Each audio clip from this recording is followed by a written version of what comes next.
हमारी दुनिया कई रहस्यों से भरी पड़ी है। दुनिया में कई ऐसी घटनाएं हुई हैं जिनकी वजह आज तक कोई नहीं जान पाया। संसार में कई सारी ऐसी वस्तुएं हैं जिनका जिक्र समय समय पर मिलता रहता है, लेकिन उनकी उपस्थिति हमेशा रहस्य बनी रही है। ऐसी ही एक वस्तु है पारस पत्थर, जिसके बारे में इस वीडियो में हम जानेंगे। पारस पत्थर से जुड़ी कई कहानियां पूरे देश में प्रसिद्ध हैं। जिन कहानियों में पारस पत्थर से जुड़े कई सारे रहस्यों के बारे में बताया गया है, लेकिन पारस पत्थर के रहस्यों के बारे में जानने से पहले या फिर उसे ढूंढने से पहले हमें यह पता होना चाहिए कि पारस पत्थर का रंग, आकृति और आकार कैसा होता है। और अगर हमें यही नहीं पता होगा कि पारस पत्थर दिखाई कैसा देता है, तो अगर ये हमें कहीं पर मिल भी जाए तो हम इसे कैसे पहचानेंगे। तो इन्हीं सभी बातों का ध्यान रखते हुए हमने इस वीडियो में आपको पारस पत्थर की पहचान बताने की कोशिश की है। पारस पत्थर का संस्कृत नाम स्पर्श मणि है और अंग्रेजी नाम फिलोसफर स्टोन है। पारस पत्थर एक पहेली है जिसे आज तक कोई नहीं सुलझा पाया।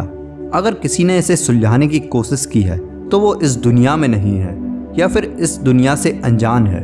इस पत्थर के बारे में कुछ लोगों का कहना तो ऐसा भी है कि जितना इसके बारे में जानने की कोशिश करते हैं, उतना ही इसका रहस्य बढ़ता जाता है। पारस पत्थर की एटॉमिक संरचना इस प्रकार की है जिससे अगर इसे किसी लोहे की वस्तु से स्पर्श कराया जाए तो लोहे की वस्तु सोने में बदल जाती है।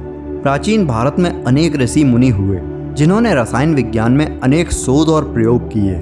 यह रसायन शास्त्री दो या दो से अधिक धातुओं को पिघलाकर आपस में मिलाते थे और एक अन्य नई धातु बनाने का प्रयत्न करते थे। इसी कड़ी में इन्होंने सोने में भी अन्य धातुओं को मिलाकर कई सारे प्रयोग किए।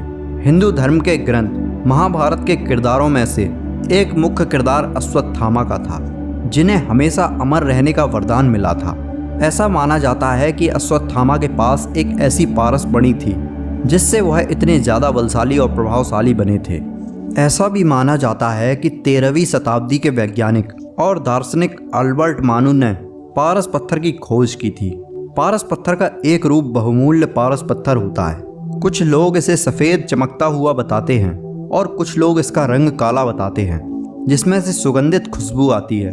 लोगों के द्वारा बताई गई इन्हीं सभी कहानियों के अनुसार पारस पत्थर के रंग और पहचान के बारे में बताया जाता है, लेकिन इसका कोई ऐसा प्रमाण नहीं है जिससे इसके सही रंग या पहचान का पता लग पाया हो। तो पारस पत्थर की पहचान के बारे में आपका क्या कहना है? कमेंट्स में अपनी राय ज़रूर दें और इसी तरह की नॉलेजेबल वीडियोस के लिए चैनल को सब्सक्राइब करना मत भूलना।